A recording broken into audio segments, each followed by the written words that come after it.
Welcome again. In the coming few sessions, we would be discussing some of the very important concepts in psychology, highly important for your upcoming examinations.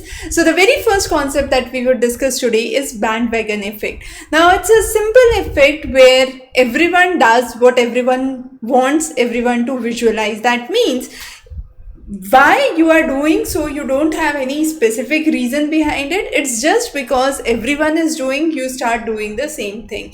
So this is what is called as conformity. 75% of the people have shown conformity even when incorrect things are being done, and this is just because of a mass approval. Everyone does it, so you believe this is something which has to be done and you do it. And this is as per the Asch conformity experiment which we have considered in our previous lectures. So bandwagon effect actually is a trend setter. I take a very simple example. Any festival that you are celebrating in a city, let's say it's specific to that city, what would happen? Those who are new migrants to the city would start practicing this because they would feel that everyone does it. So this is a good point to be a part of the community. So what are the factors that actually lead to bandwagon effect? So we can understand those with three simple factors. One is FOMO, fear of missing out. You want yourself to be part of that group and you do not want that you should actually miss out that event or that happening which is ongoing. The second is social approval. Social approval is where you think that it's just to help you accept that you are part of the newly joined community and you are not aloof, you are not isolated from the group, and therefore you simply do what others do. And this is a tendency which helps us to work for social validation, which is again a very important driver behind it. We just want that everyone else should feel that we are of the same type as they are, and this is where the Asch conformity model comes in. And this is to avoid any kind of criticism or discomfort that you might face because you are new to that situation, or you are not actually doing what others are doing. And this is the sole basis for the bandwagon effect. So we have simple examples here to understand.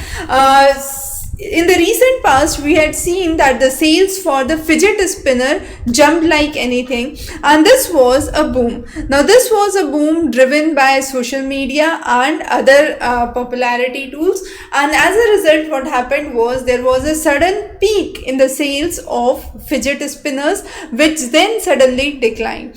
Similarly, we have seen investors piling into some stocks because they feel that social media has promoted those stocks and there is a hype for that company rather than the real accounts for that company which have been checked. The similar another example is, let's say, the Uttarayan festival in Gujarat, and here what happens is everyone enjoys the kite festival. So anyone who is a migrant to the city or the state would feel that yes, I have to be part of the community, and as a result they would engage in the same effect. Now, what is the logic behind this bandwagon? So initially, when a person enters into a situation like this, they are called as early adapters. So they try to adapt to the new situation, and there can be a possibility they might or they might not adapt. But what happens is, when they adopt to the social situation, they start to gain social visibility,